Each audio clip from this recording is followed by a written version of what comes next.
Albury Wodonga is a twin city straddling the Murray River border of the two southeastern Australian states of New South Wales and Victoria. Albury is the city on the New South Wales bank of the river, Wodonga the Victorian city on the southern bank.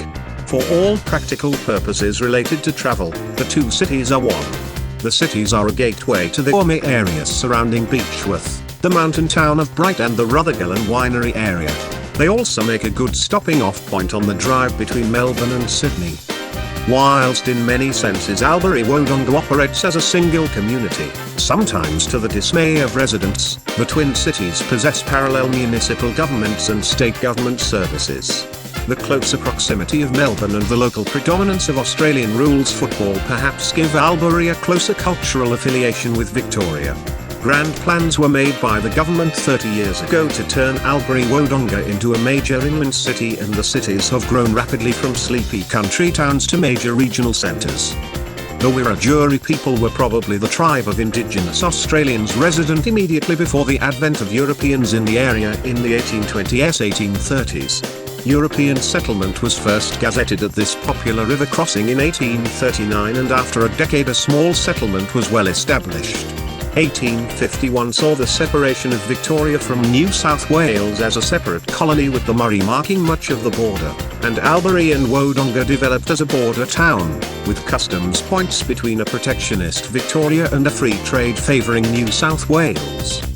A permanent bridge was built over the Murray River in 1860, with horse-drawn coach connections running between the train stations in Wodonga and New South Wales, each running trains on different railway gauges. Even after the rail bridge was built, trains from Victoria ran to Albury, and trains from New South Wales ran to Wodonga, as the governments could not agree on a common interchange station.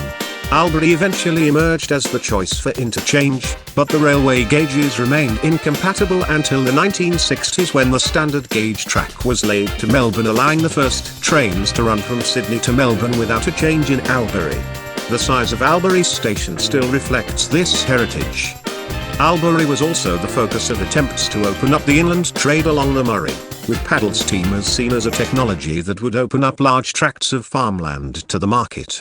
Although strongly supported by the South Australian government, the paddle steamers were never really a financial success, but the wharves and paddle steamers in Albury today are at least a tribute to the tenacity of the steamer pioneers.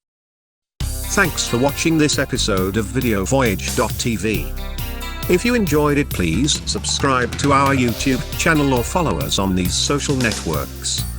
If this stuff was valuable for you, please help others finding it by sharing it on your social networks. Thanks again, and see you next time.